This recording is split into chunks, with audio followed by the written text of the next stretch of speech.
Haben Sie vor, meine Arbeit hier zu sabotieren? Sobald Sie sich den kleinsten Fehler leisten, sorge ich dafür, dass Sie Ihre Stellung hier los sind. Er ist mir eben entlaufen, beim Gassigehen im Park. Er ist in ein Gebüsch gesprungen und kam nicht mehr raus. Ich wollte dir nur sagen, dass ich Silke sehr nett finde. Ich bin sicher, sie liebt dich. Sie ist die Richtige für dich. Vergiss mich.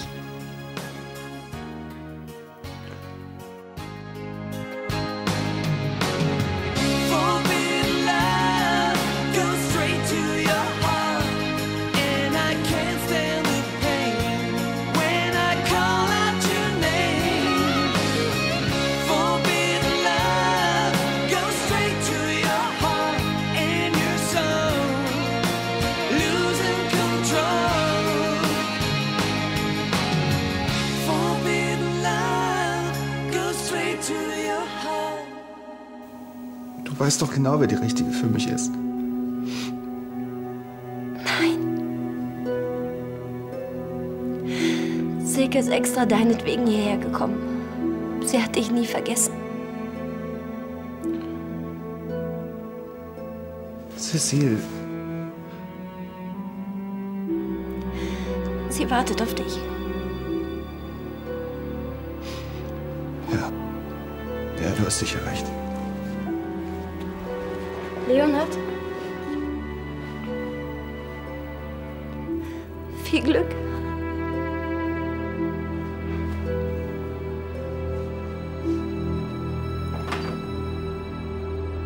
Ich sehe es genau wie Sie.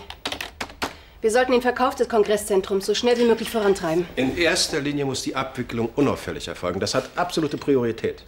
Selbstverständlich. Ich will nicht, dass die Presse Wind davon bekommt. Machen Sie sich keine Gedanken.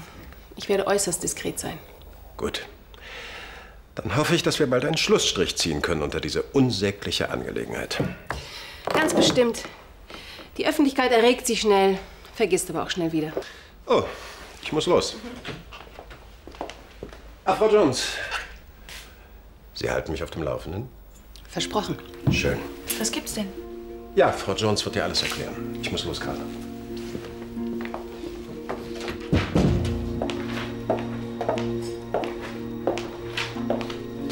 Ja, und um was ging es gerade? Nichts Entscheidendes. Dürfte Sie kaum interessieren. Was mich interessiert und was nicht, das überlassen Sie bitte mir. Wenn Sie also bitte so freundlich wären. Entschuldigung, aber ich habe im Augenblick wirklich keine Zeit für Sie.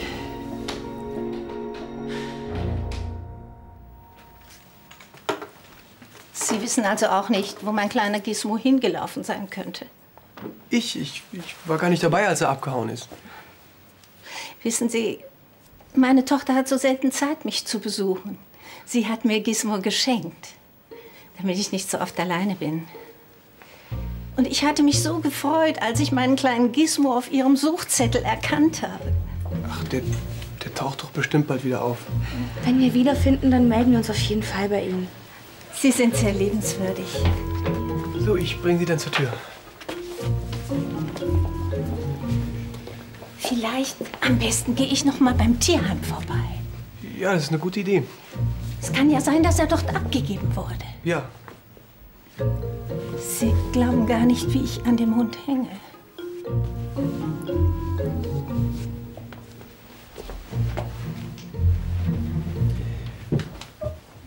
Auf Wiedersehen.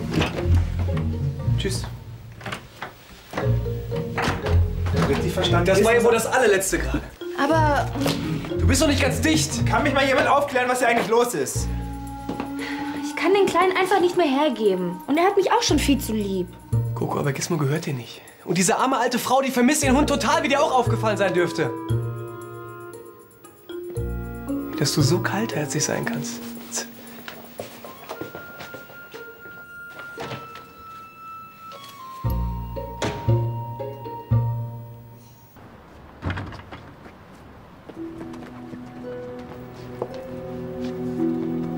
Sorry, dass du so lange warten musstest. Hätte nicht viel gefehlt und ich wäre ohne dich gefahren.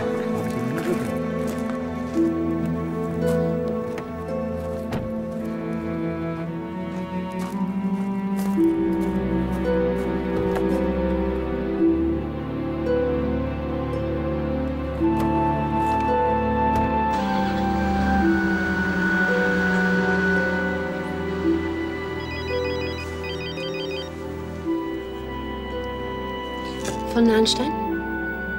Hallo, Marcel. Was für Probleme?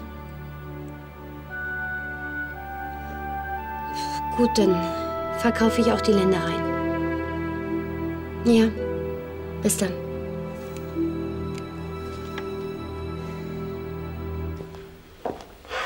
Ach, Carla. Wie läuft's denn zwischen dir und Frau Jones? Hast du immer noch Bedenken? Ja nun, du hast aus deiner Abneigung gegen sie nun wirklich kein Hehl gemacht. Ja, weil sie Bernd das Alibi verweigert. Aber hier geht's ums Geschäft und das kann ich trennen. Anderenfalls wäre eine Zusammenarbeit zwischen euch beiden auch wenig sinnvoll. Frau Jones ist zurzeit für die Holding unersetzlich. Ich unterstütze sie auch, wo ich kann. Das freut mich zu hören. Sie hat mir auch schon über das Projekt berichtet.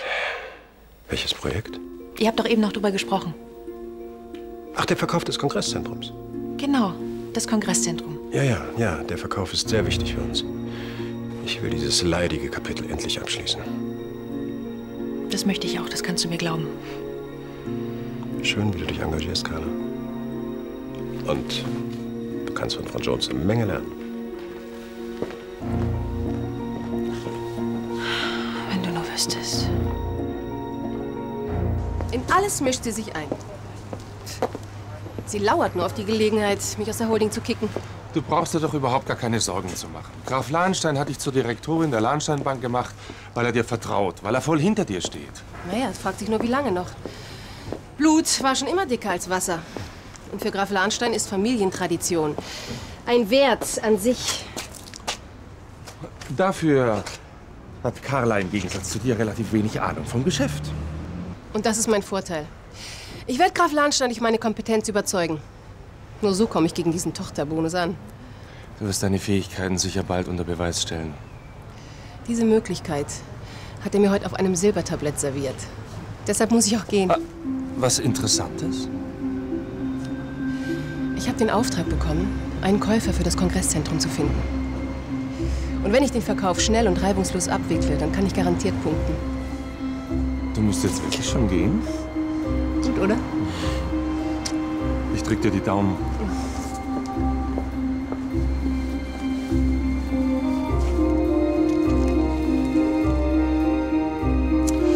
Hallo, Zuckerpuppe. Sei doch nicht so humorlos, Tanja. Es gibt Neuigkeiten. Damit kannst du Silvia fertig machen. Warum machst du eigentlich so einen Aufstand? Du kennst diese Frau doch gar nicht. Ja, aber ich kann doch trotzdem Mitleid mit dir haben, oder? Sie tut dir also leid, aber wie schlimm es mir geht, wenn ich Gizmo wieder hergeben muss, ist dir egal. Das ist mir überhaupt nicht egal, aber der Hund gehört dir nicht, Coco. Aber er bedeutet ihr sehr viel. Wenn Coco Gizmo im Bunker nicht gehabt hätte, Der ist dann... wahrscheinlich noch schlechter gegangen. Trotzdem, es ist einfach mies, eine alte Frau anzulügen und mich dann noch mit reinzuziehen. Ich weiß. Aber ich bringe es einfach nicht übers Herz, Gizmo wieder herzugeben. Ja, und ich bereue es mittlerweile wirklich, dass ich nicht direkt die Wahrheit gesagt habe. Robin, es ist jetzt eh zu spät. Oh, was ist denn mit euch los? Es ist überhaupt nicht zu spät. Ich meine, du kannst den Hund immer noch zurückgeben. Coco, verstehst du es nicht? Diese alte Frau hat niemanden außer ihrem Hund.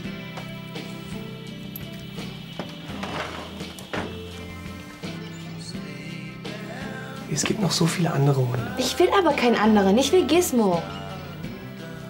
Okay. Wenn du nicht bei Frau Begemann anrufst, dann mach ich's. Überleg's dir.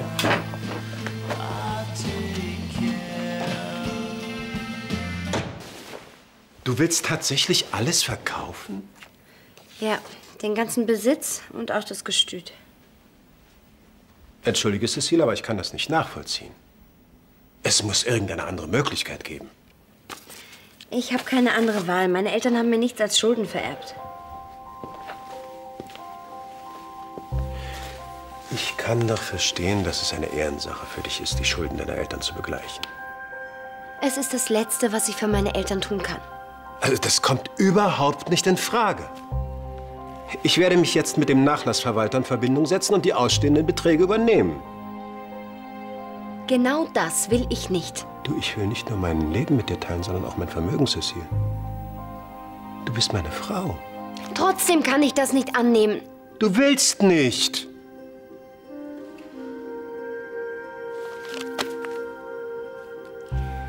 Wir haben vor unserer Hochzeit vereinbart, dass ich finanziell unabhängig bleibe. Das ist richtig. Aber es handelt sich hier ganz klar um eine Ausnahmesituation. Also warum willst du dir von mir nicht helfen lassen? Weil ich nicht in deiner Schuld stehen will. Davon hätte ich gerne jeweils 3 Kopien. Aber der Kopierer spinnt. Ständiges Papierstau. Natalie, hallo. Ich wusste gar nicht, dass du heute hier bist. Ja, ich habe auch nur meine Rechnung in der Buchhaltung abgegeben. Noch Zeit für einen Kaffee? Leider nicht. Ich muss mir unbedingt was gegen Sylvia Jones einfallen lassen. Sie tut alles, um mich aus den Bankgeschäften rauszuhalten. Lass dir von dieser Lügnerin bloß nichts gefallen. Warum schmeißt dein Vater sie nicht raus? Mal ganz abgesehen von der Lautstärke, Fräulein, solltest du sowieso ganz still sein. Die habe ich den ganzen Ärger mit der Jones auch zu verdanken. Ich wollte meinem Vater helfen. Ja, indem du einen falschen Alibi-Zeugen kaufst. Wenn das rausgekommen wäre. Zumindest tue ich etwas. Im Gegensatz zu dir.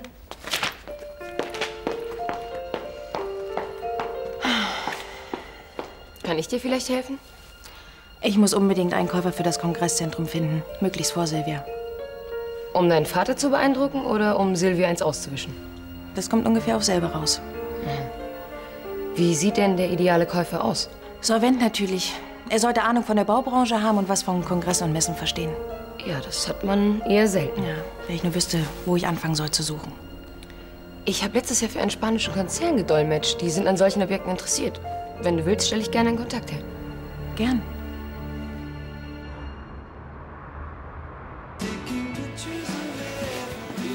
Bleiben wir direkt hier? Du willst wohl nah an der Quelle sitzen. Namen Leonard. Hallo. Machen Sie uns bitte 2 Espressi? Ja, gerne. Danke. Ach, Entschuldigung. Frau Schneider, Silke Voss, eine alte Freundin aus den Staaten. Oh, freut mich sehr. Sie sind auch Ärztin? Chirurgin. Ach, das ist ja hochinteressant. Könnte ich bitte was bestellen? Ja, ich komme. Setzt euch doch schon mal. Bitte. So. Ich bin also nur eine alte Freundin. Ich wäre aber gerne mehr für dich. Silke, du weißt, ich mag dich sehr. Aber unser Kuss... Es tut mir leid, ich will nicht, dass du dir falsche Hoffnung machst. Das mit uns beiden hätte sowieso keine Zukunft. Weil ich nach Kolumbien gehe? Nein, unsere Lebenswege sind einfach zu unterschiedlich. Ich meine, du suchst die Herausforderung in Lateinamerika und ich habe hier eine Festanstellung und bin in der Nähe meiner Familie. So, bitte sehr.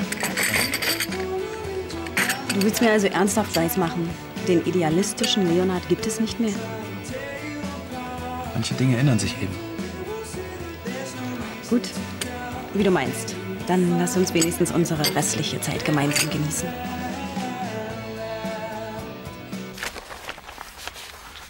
Ach, komm nicht hier. Die neuesten Absatzzahlen vom Online Music Store. Sieht sehr gut aus. Schön. Wie ich gerade schon dem Produktmanager sagte, wir brauchen dringend neue Stars. Gehe ich recht in der Annahme, dass du Probleme hast, die dir etwas mehr am Herzen liegen? Tja, allerdings.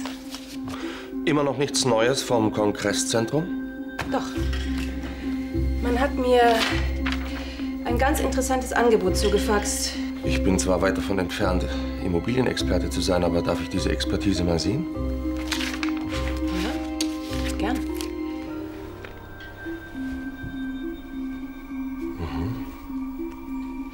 Und? Die ist ja von André Weber. Du kennst ihn? Es ist zwar schon eine Weile her, aber wir haben mal zusammengearbeitet. Und ist er vertrauenswürdig? Ich kann dir nur meinen persönlichen Eindruck wiedergeben. Genau darum geht's mir. Also ich kann nur sagen, dass ich gute Erfahrungen mit ihm gemacht habe. Er ist souverän, solide, solvent. Einer der ganz Großen in der Branche. Das könnte der passende Geschäftspartner für mich sein. Robin, wenn du im Bunker dabei gewesen wärst, dann... Das ging ganz schön an die Nieren. Und Coco hat sich tapfer gehalten, dank Gizmo. Ja, ich wäre nach der Geschichte wahrscheinlich genauso vernarrt in den Kleinen wie Coco, aber... Und, hast du angerufen? Ich hau mich mal aufs Ohr. Nacht. Nacht. Nee, ich hab noch nicht angerufen. Ich kann nicht schlafen. Hier ist das Letzte. Danke. Coco, Ich kann vollkommen verstehen, wie weh dir das tun würde, wenn du den Kleinen verlieren würdest. Aber denkst du, der alten Frau geht's anders? Und im Gegensatz zu ihr hast du immer noch mich. Ja, aber du bist bald wieder in Mexiko. Ja, aber doch auch nicht für ewig. Und hier bist du sowieso nie allein. Im Tierheim gibt es so viele Hunde, die ein Frauchen suchen.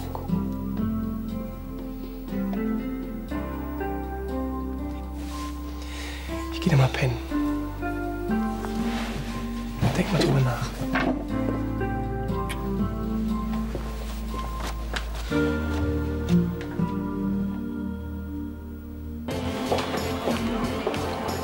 Hallo Cecile, setzen Sie sich doch. Hallo. Ja, genau. Du könntest Silke noch ein bisschen Gesellschaft leisten. Ich muss sowieso in die Klinik. Bitte. Jetzt schon? Ja. Sorry. Tschüss. Verstehen Sie das? Na, Leonards Abgang, der war doch irgendwie seltsam. Ach so, ja, er hat sich ja eilig. Sein Job geht ihm über alles. Entschuldige, Cecile, ich bin gleich bei dir. Du siehst ja, was hier los ist. Mach nur. Ich hatte die ganze Zeit schon das Gefühl, dass Leonard mit seinen Gedanken ganz woanders ist. Es ist vielleicht etwas indiskret, aber kann ich Sie etwas fragen? Ja, klar. Leonard hat behauptet, in seinem Leben gäbe es keine andere Frau. Tut mir leid, Silke, aber ich glaube, da kann ich Ihnen wirklich nicht weiterhelfen. Ich will mir einfach keine falschen Hoffnungen machen. Gibt es eine andere Frau?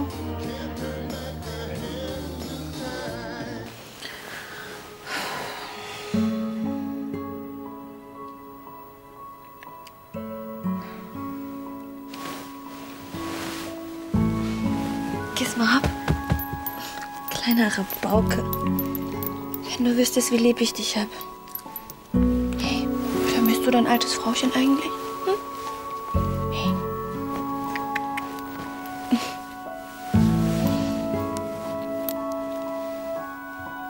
Vermisst du sie? Ja, nein? Aber warum verhält er sich mir gegenüber nur so distanziert? Früher war Leonard ganz anders. Er hat mir immer alles erzählt. Damals in Chicago. Silke, so genau will ich das gar nicht wissen. Und ehrlich gesagt bin ich auch nur hier, weil ich mich mit meiner Freundin treffen wollte. Entschuldigen Sie bitte, ich wollte Ihnen mit meiner Fragerei nicht auf die Nerven gehen. Nein, ich muss mich entschuldigen. Ich krieg zurzeit den Kopf nicht frei. Ich muss mich um den Nachlass meiner Eltern kümmern und... Da komme ich noch mit meinen Problemen. Ich überlasse Sie da mal lieber Ihrer Freundin. Einen schönen Abend noch. Ihnen auch. Wiederschauen, Frau Voss.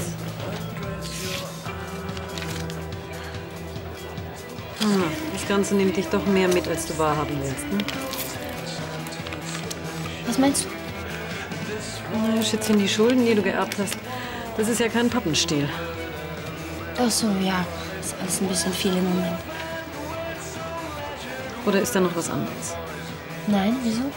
Oh, so ein Gefühl. Hast du Ärger gehabt? Hast du dich mit Johannes gestritten?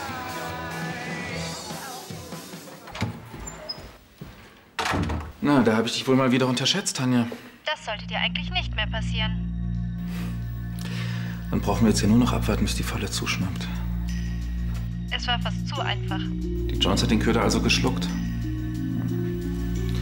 Naja, dieser André Weber ist einfach der beste Kandidat dafür. Ich kenne niemanden, der auch nur annähernd so zahlungsunfähig ist wie der. Allerdings könnte man meinen, er hat die Lizenz zum Gelddrucken. Tja, Tanja, meine gefälschten Papiere mussten so perfekt sein und damit auch so teuer. Sonst hätte die Jones vielleicht noch Lunte gerochen. Ich sehe jetzt schon die Schlagzeilen. Immobiliendeal geplatzt, Lahnstein Bank setzt Millionen in den Sand. Naja, für das Kongresszentrum wird sich danach nicht so schnell ein Käufer finden. Tja, und wen macht Vater dann dafür verantwortlich? Ja, das wird Sylvia Jones das Genick brechen. Wenn wir mit der Jones fertig sind, werde ich mich um Carla kümmern. Du siehst, es ist nur noch eine Frage der Zeit, bis ich wieder Direktor der Lahnstein Bank bin. Hauptsache, du vergisst nicht, wem du deinen Sieg zu verdanken hast. Oh, Tanja, ich bitte dich. Hm?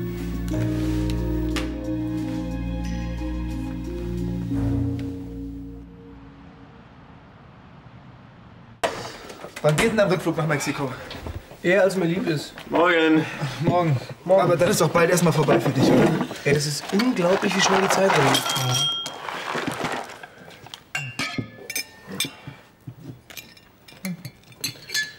Guten Appetit, Lars. Ja, danke. Aber lass Gizmo bitte was übrig, ja? Ist bestimmt richtig lecker, so Hundefutter mit Milch. Was? Oh, Scheiße. Heute ist nicht mein Tag. Gizmo, happy. Gizmo brauchte kein Frühstück mehr. Was? Wieso das denn? Ich habe ihn eben nach Hause gebracht. Ja, Lars, dann darfst du die Schüssel doch ganz allein aufessen. So, hier. Finde ich super, dass du dich auch noch dazu durchgerungen hast. Mir fehlt der Kleine jetzt schon ganz schrecklich. Ja, Coco, aber glaub mir, du hast genau das Richtige getan. Hm? Du hast ihm gegenüber immer noch ein schlechtes Gewissen, stimmt's? Wem Johannes gegenüber? Ja, natürlich. Wegen dieser Affäre, von der du mir nie erzählen wolltest. Das ist doch längst vorbei. Und inzwischen hat er auch eine andere. Naja, dass er sich mittlerweile getröstet hat, heißt ja nicht, dass du über die Sache weg bist. Natürlich bin ich darüber hinweg. Ich liebe Johannes und sonst niemanden. So einfach ist das. So einfach ist das. Charlie, glaubst du mir nicht? Nein, kein Wort. Und wer auch immer dieser große Unbekannte ist, er spukt dir immer noch ganz schön im Kopf herum. Falsche Käufer und falsche Papiere? Auf so eine Idee muss man erst mal kommen. Ich dachte auch, ich höre nicht richtig. Aber Ansgar und Tanja wollen Silvia Jones komplett auflaufen lassen. Herr Weber, darf ich Sie bitten?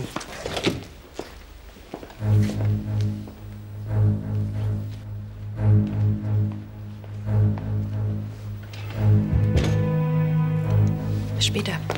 Worauf wartest du? Was meinst du? Carla, tu irgendwas. Du musst den Verkauf verhindern. Warum? Soll sie doch ruhig in die Falle tappen, dann bin ich sie wenigstens los. Du denkst nur an deine Rache? Bernd steht unter Mordanklage und Silvia verweigert ihm das Alibi. Den Denkzettel hat sie mehr als verdient. Du glaubst doch nicht im Ernst, dass du Bernd damit hilfst. Nach dieser Geschichte wird Silvia ihm das Alibi erst recht nicht mehr geben. Und außerdem, die Presse wird wieder über euch herfallen. Natalie, hör auf. Du willst Firma und Familie ruinieren, nur um Frau Jones zu schaden? Ist es dir das wirklich wert?